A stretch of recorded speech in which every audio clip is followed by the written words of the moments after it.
사도행전 2장에 성령 하나님이 강림하셨다고 하는 내용이 기록되어 있습니다. 우리가 신앙이 없을 때는 그냥 스쳐 지나갈 수 있는 얘기지만 이것은 우주적인 사건이고 또 종교사적으로도 기독교 역사에 가장 큰 획을 긋는 사건이 사도행전 2장입니다. 이 사도행전 2장을 이해하지 못하면 그 신앙이 종교적이 되고 그냥 빈 껍데기가 돼서 그냥 미신적으로 신앙생활할 수밖에 없어요. 오늘 사도행전 2장에서 성령 하나님이 강림하셨다. 모든 사람들의 육체 위에 임했다는 겁니다. 왜냐하면 그 당시 유대교회나 2000년, 3000년 전, 2000년 전 모든 사람들의 사고에는 죄인인 인간에게 어떻게 하나님이 임할 수 있겠는가? 그러는데 놀랍게 하나님의 영, 그리스도의 영, 또 성령이라고 하는 이분이 모든 사람들의 육체에, 그들의 머리 위에 임했다고 성경에 써 있어요. 사람들이 성령의 능력을 체험하는 겁니다. 방언하는 사람도 있기 시작했어요. 또 각기 다른 자기 나라 언어로 설교를 듣는 초자연적인 능력들을 경험하게 됐습니다. 많은 사람들이 예루살렘에 왔는데 전 세계 그 당시 중근동 많은 지역에 많은 나라에 많은 각기 다른 언어를 가진 사람들이 왔는데 이 사람들이 제자들이 설교를 할 때 자기 나라 언어로 들리는 놀라운 초자연적인 역사를 경험하니까 충격을 받기 시작합니다. 그 다음에 더 놀라운 건 성령이 임할 때 온 방 안에 사도행전 2장 1절에 보면 불이 가득했다고 그랬어요. 그래서 그 성령에 임하는 그 불을 보았고 소리를 들었고 그리고 느꼈어요. 부인할 수 없는 경험을 한 겁니다. 신앙생활은 하나님의 역사하심과 존재를 경험해야 돼요. 이거 없이 다니게 되면 나중에 그냥 아무것도 아닌 것이 돼버려요. 코로나 바이러스로 인한 팬데믹 기간 동안에 교인들의 숫자가 줄었다고 하지만 줄은 거 아니에요. 허수가 줄어들었던 거지 그냥 왔다 갔다 한 사람들이나 안 온 거지 우리같이 거의 100%에 가까운 우리 교인들은 도리어 코로나 바이러스 기간 동안에 축제와 같았어요. 전 세계 통신사와 이미지 회사, 게티 이미지부터 시작해서 로이터 통신, AP 통신, 연합통신, 요미우리 통신을 통해요 전파됐어요. 이게 뭐예요? 우리는 언젠가 기도를 했어요. 하나님 소문난 좋은 소문난 교회 되게 해주세요. 어느 날 한 번 인생에 악소문이 한 번 나면요 인생 끝나는 겁니다. 사업이든 병원을 경영하든 교회의 목사든 어떤 것든 간에 정치인이든 한 번 잘못된 소문 한 번 나면 그 끌어가기가 힘들어요. 근데 성령님이 역사하니까 우리 교회가 뭐예요? 로컬 처치예요. 동네 속에 있어요. 고속도로 변에 있는 것도 아니고 대로변에 있는 것도 아닙니다. 그런데 여기에 전 세계의 기자들이 몰려옵니다. 여러분들이 인터뷰에 사진들이 계속 올라와요. 인생도 하나님의 성령이 한번 임하면 그냥 승승장구의 돌파와 전진입니다. 안 되려면 정말로 쌍스러운 표현이에요. 더럽게 안 돼요. 그래서 성령 하나님이 임하면 그전까지는 환경에 쪼들려서 소심하게 살 수밖에 없지만 어느 날 배랑은 담대함이 생겨요. 비록 변한 것은 아무것도 없지만 담대함이 있어요. 사도행전 2장에 사도들이 성령의 충만함을 경험하니까 놀랍게 그전까지는 도망다니고 숨어 다녔어요. 왜? 예수를 믿는다는 죄 때문에 투복될 수도 있고 돌탕에 맞을 수도 있고 수많은 거절과 수많은 배척을 받았기 때문에 다들 숨어 있거나 몰래 자기들끼리만 예배드렸어요. 근데 성령 하나님이 임하니까 담대합니다. 사도행전 2장 42절부터 들어보세요. 그 말을 받은 사람들은 세례를 받음에 이 날의 신도의 수가 3,000이나 더하더라. 네, 놀라워요. 그전까지는 그렇게 엄청나게 숨어 지내던 이 제자들이 나가 복음을 전했더니 3,000명이 하루아침에 예수를 믿는 역사가 일어납니다. 2장 42절부터 들어보세요. 그들이 사도의 가르침을 받아 서로 교제하고 떡을 떼며 오로지 기도하기를 힘쓰니라. 사람마다 두려워하는데 사도들로 말미암아 기사와 표적이 많이 나타나니 예, 보세요.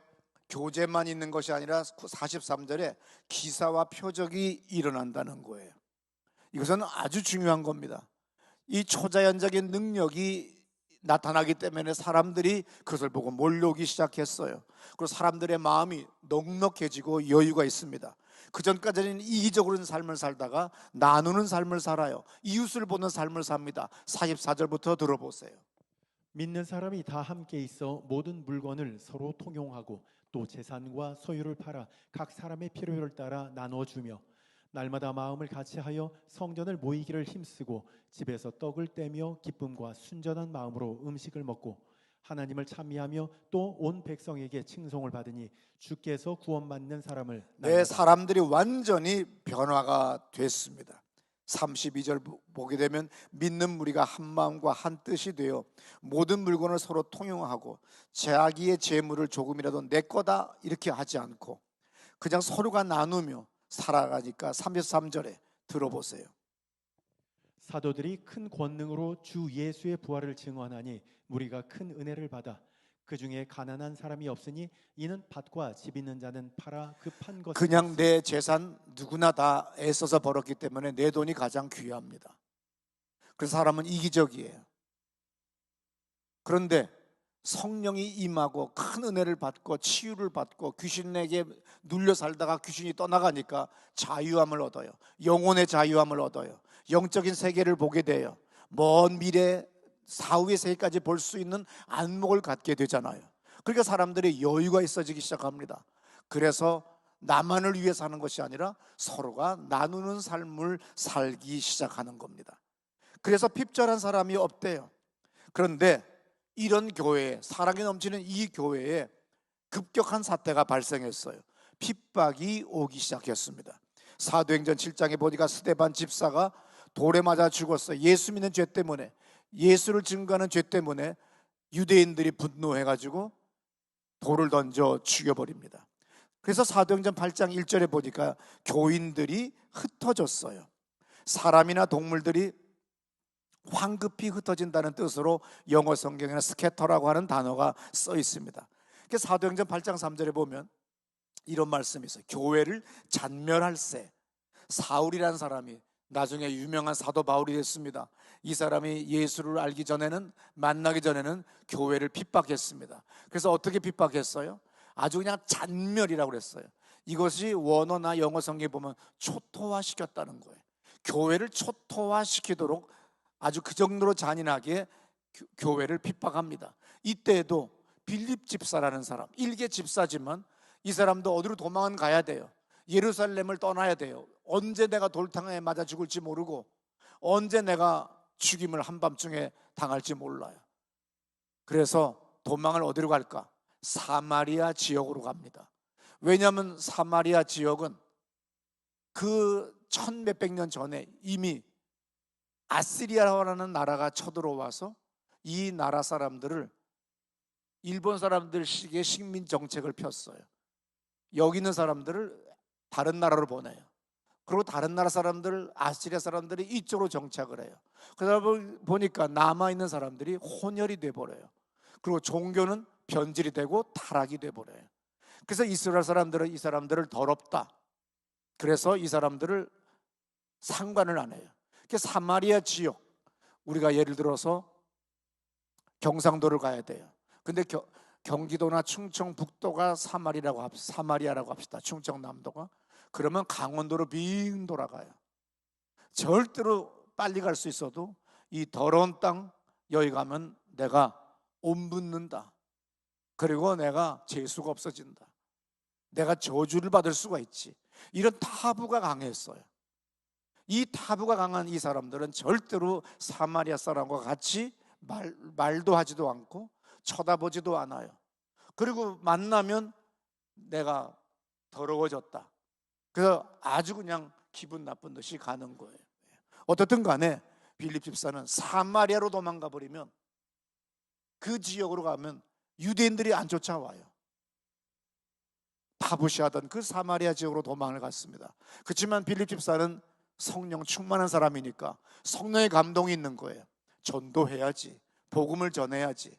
그래서 복음을 전하고 전도를 했더니 놀랍게 사람들에게 안수기도를 하면 그들에게 붙었던 귀신들이 소리를 지르며 떠나가고 수많은 증세를 일으키며 사람들이 치유받는 역사가 일어나요. 사도행전 8장 4절 오늘 본문에 일개 집사예요. 그런데 엄청난 기적이 일어납니다. 뭘 의미하죠? 우리가 복음을 증거할 때 하나님의 능력과 하나님의 성령이 함께 한다는 거예요. 복음을 증거하고 제자를 만들려고 할 때 주님이 총명과 지혜와 건강과 능력과 환경을 주신다는 거예요. 그냥 하나님 복 주세요, 하나님 능력 주세요, 이건 미신이에요. 이건 미신적인 거죠. 나만을 위한 이기적인 거예요.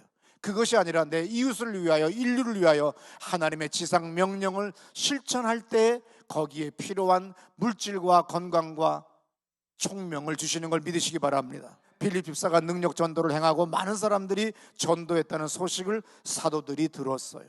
그래서 사도들이, 예수의 제자들이, 요한과 베드로가 사마리아 사람들한테 와서 그걸 봤더니 정말 사마리아 사람들이 예수님을 영접했고 성령 하나님을 경험한 거예요. 그래서 안수하는 장면이 나옵니다. 레위기에서 안수라는 건 뭘 의미하죠? 연합, 일치, 그리고 전이, 임파테이션 한다는 거예요. 내가 여러분 안수를 하면 어떤 일이 벌어지죠? 여러분에게 병치료함이나 아니면 똑같은 저와 똑같은 능력이 나타나죠. 어제 조지아에 선교사 4분이 오셨어요. 내가 아무리 의료 선교를 하고 사회복지 선교를 할지라도 능력이 없으면 소용이 없어서 사실은 조지아에서 출발할 때부터 나를 만나서 안수기도를 받고 싶다고 기도하고 왔습니다. 그래서 제가 4분에게 안수할 수 있도록 저들이 조지아에 가서 기도해 주면 귀신이 떠나가고 병든 사람이 치료되는 역사가 일어나도록 내가 안수기도를 해줬어요. 안수는 뭐라고요? 연합, 일치, 하나님과 연합, 예수님과 연합, 성령님과 연합, 일치, 그 다음에 전이가 돼요.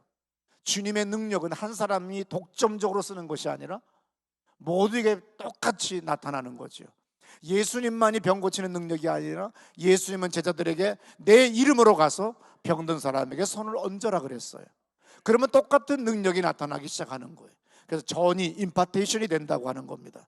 그래서 유대 지역에 성령으로 일치하는 연합의 역사가 일어났어요. 그래서 성령을 받으면 어떤 일이 벌어지죠? 화해, 용서, 일치, 연합하는 것이 나와요. 근데 교회만 오면 쌍 이런 마음이 생기고 가재미 눈이 딱 떠지면서 눈동자가 변화하는 사람이 있어요. 그리고 어느 교인을 보면 부르르 떨어요. 이건 성령의 인도를 받는 사람이 아닙니다. 육신의 정욕으로 봉사하기 때문에 미운 사람도 많고 저 사람 다 교회 떠나고 싶어요. 그러면 미친년 저하고 나만 남는 거예요. 그 미친놈 그놈하고 나하고 둘만 남는 거예요. 이거 되겠어요? 안 되겠어요? 모두가 사랑스러워야 돼요. 사람이 성령이 임하면 화해, 일치, 연합, 그리고 평화, 자유가 임하는 걸 믿으시길 바랍니다. 그러나 반대로 귀신이 역사를 하면 어떤 일이 벌어져요? 분열, 분노, 의심, 파괴 이런 것들이 임합니다. 오직 우리는 뭐예요?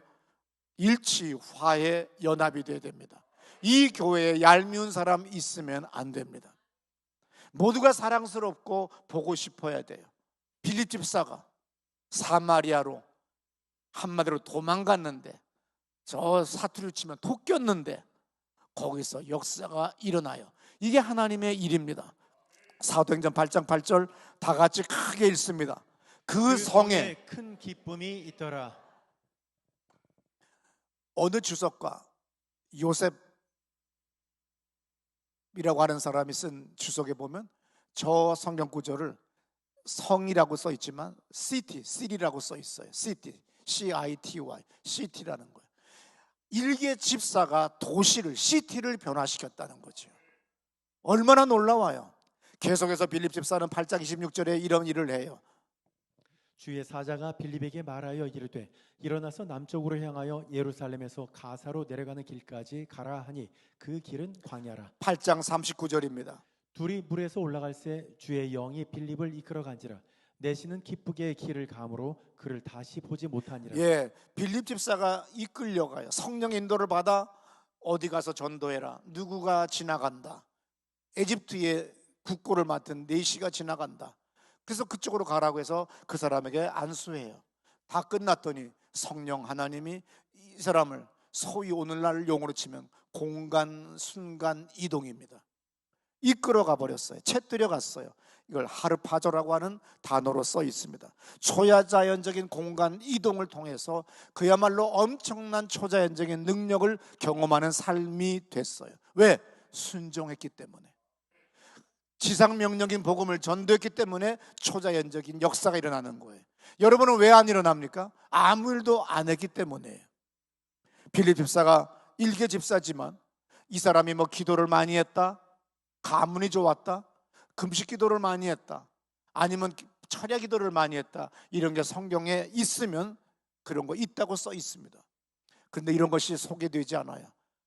오직 성령에 이끌려 예수님의 지상 명령을 실천했더니 역사가 일어나더라는 거죠. 하나님의 말씀을 전할 때 하나님은 기뻐하십니다. 그래서 우리의 모든 환경까지 바꾸어 주세요. 건강도 지혜도 물질도 필요한 것들을 주세요. 그래서 날마다 일용할 양식을 늘 허락해 주시는 걸 믿으시기 바랍니다. 하나님이 우리에게 주신 것들은 하나님의 나라 확장과 영혼을 위해, 구원을 위해서 쓰라고 주신 거기 때문에 써야 되는데, 사람들은 망각하고 육신의 정욕과 안목의 정욕과 이런 것들을 쫓아서 가다 보니까, 세상의 물질만 따라가다 보니까 사람이 이기적이게 되고 독해져 버리고 사나워져 버리는 거죠. 그래서 그러나 교회는, 많은 교인들이 착각합니다. 그게 뭐냐면, 가장 큰 착각 중에 하나가 그저 교회 와서 밥하는 거, 그게 최고예요. 두 번째, 성가대 쓰는 거, 아니면 교사하는 거, 이 정도로 끝난 거예요. 그것이 지난 100년간 이 나라에 있었던 일이에요. 그래서 제가 우리 교회 식당을 없애버렸어요. 유사일에 교회의 식당을 없앤 교회는 대한민국 전 세계에 우리 교회밖에 없어요. 식당을 없애버렸어요. 왜냐하면 3년 동안 팬데믹 기간 동안에 밥을 안 줘도 우리 교인들은 잘 나오셨어요. 밥이 중요한 게 아니라는 것을 확실히 알았는데, 많은 교회들이 밥에 집중하는 거예요. 예배 전부터, 일주일 전부터 무슨 밥을 할 것인가, 무슨 반찬을 할 것인가 고민하지, 하나님은 생각에도 없고 안중에도 없는 거예요. 그래서 우리 교회는 뭐예요? 예배가 끝날 때쯤 되면 이제 커피 냄새가 올라오기 시작해요. 로비에서 떡이나 빵이나 커피 들고 5층이나 1층이나 2층이나 각 방에 흩어져서들 모임같이 밥하는 데 집중하지 않아요. 이것은 중요합니다. 핵심에 집중하라고 하는 책이 있어요. 경영학 책에서. 아주 중요한 얘기예요. 핵심이 뭐야? 밥하러 나온 거야? 예배하러 온 거야? 전도하는 거야? 근데 많은 사람들이 핵심을 잊어버려요. 그러므로 여러분의 인생도, 부부관계에서도 우리 핵심 가치가 뭐야? 이게 분명해야 되는 거예요. 이게 안 돼 버리면은 여러분들이 나중에 어려운 일을 부부관계 속에서 가는 거예요. 그런데 이렇게 봉사만 하면 아무 일도 안 생겨요. 복음을 전하고, 예수님의 지상 명령이 뭡니까? 제자를 만들라고 했어요. 이 일을 할 때 내게 맡겨진 영혼을 위하여 손을 얹어 기도하라고 한 말씀, 저들에게 인생에 붙은 귀신을 쫓아주는 그 사역을 할 때에 역사가 일어나는 거예요. 그러면 정말 주님이 계속 나한테 뭔가를 보여주는 겁니다. 어제도 감기 때문에 고생하는, 온 가족이 감기 때문에 고생하는 분이 계세요. 기도를 합니다. 내가 막 여기서 기도하다가 그분이 보여요. 그런데 이분이 손팔이 아파요. 그래서 내가 어느 쪽에서 봤는지를 모르니까 잠깐 보다가 오른팔을 주님 고쳐주세요 그랬어요. 그랬더니 그분이 뭐라고 하냐면, 이미 오른팔이 성령 하나님으로 말미암아 움직이기 시작했다는 거예요.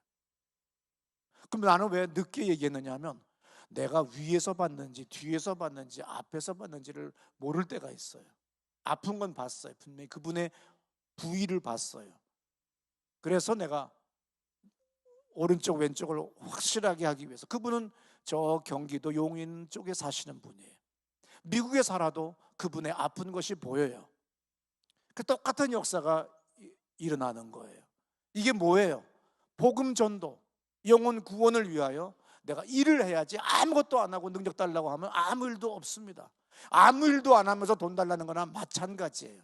일을 벌려야 돼요. 저질러야 되는 거예요. 예수의 이름으로 나가면 공수표 없어요. 부도 안 납니다. 주님이, 성령이 책임져 주는 거예요. 왜 마태복음 28장 19절부터 20절에 보면 지상명령이 있는데, 이 일을 안 하면, 교회가 이 일을 안 하면 교회에 분열이 생겨요. 우리 교회는 계속해서 새롭게 갈매지구나 아니면 새로운 지역마다 우리 교회의 캠퍼스를 확장해 나가야 돼요. 나의 교회를 만들겠다는 것이 아니라 계속 우리는 새롭게 새로운 젊은 목사들에게 개척을 시켜줘야 되는 거예요. 오직 나만을 위하여, 내 교회만을 위하여 돈을 쓰고 있으면 뭐가 되죠? 흐르지 않는 물질이 우리를 부패하게 만들고, 흐르지 않는 물이 부패하듯이 교회도 계속해서 물질을 흐르게 해야 되고 주님의 능력과 축복을 흐르게 해야 돼요. 그래서 우리는 플랫폼 처치를 만들자 했더니 플랫폼 처치 개념을 몰라서 이제는 뭐예요? 대학도 어디 캠퍼스 그러잖아요. 세계적인 회사들도 어디 캠퍼스 그렇게 얘기해요. 삼성전자도 어디 캠퍼스 이래요. 어디 공장 그렇게 하지 않잖아요. 그래서 교회들도 똑같아요. 미국의 교회들도 어디 캠퍼스 그래요. 우리 교회는 어떻게 해야 돼요? 그 새로운 200평 대지 정도를 사서 거기에 주차장을 지하 1층 하고, 그 다음에 2층에 카페, 도서관을 만들고, 그 다음에 작은 예배당. 그래서 해외 이주 노동자들 교회들, 지금 우리나라의 해외 이주 노동자들이 100만 명이 넘는다고 그러죠. 그래서 그 외국 노동자들의 교회, 몽골 교회 아니면 인도네시아 교회, 방글라데시 교회, 이런 교회들을, 작은 교회들을 빌려줄 수 있는 작은 예배실, 그리고 메인 예배실 제일 큰 거, 그거는 예식장 같이 화려하게 만들어요. 그리고 그 아래 식당이 있어요. 누구나 예식하고 싶어. 우리 교인들이나 누구에게나 빌려주는 거예요. 그래서 그런 것들, 캠퍼스를 내가 은퇴하기 전에 20년 이내에 5개, 10개를 만들고 싶어요.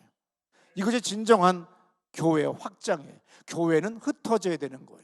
초대교회는 자기들끼리 사랑이 넘친다고 자기들끼리 나누어 먹었어요. 그랬더니 주님이 흩어버린 거예요. 오늘 내 인생이 어느 날 배란간 주님이 흩어버리실 정도의 엄청난 폭풍과 바람이 분다고 한다면, 내가 이기적으로 살았고 나만을 위해 살았고 나만을 위하여 너무 인색했기 때문에 어려움이 오는 거예요. 흩어 구자야도 궁핍하지 아니하다고 하는 전도서 잠언서의 말씀이 있습니다. 계속 나눠 주는 인생 되세요. 나누는 교회가 돼야 돼요. 흩어지는 교회가 돼야 될 줄로 믿습니다. 우리 다 같이 자리에서 일어나셔서 우리 기도하실 때, 하나님, 나의 이기적인 삶을 회개합니다.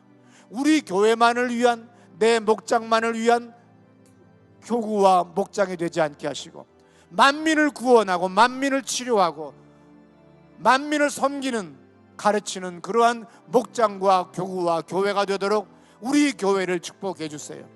내 교회만 크게 세우는 교회가 아니라 다른 교회들을 계속 세워나가는 교회가 되게 해주세요. 세계 만방에, 열국에, 온 세상에 예배당을 세우는 교회가 되게 해주세요. 선교센터를, 의료센터를 세우는 교회가 되도록 나를 사용해 주세요. 오른손 들고 기도합니다.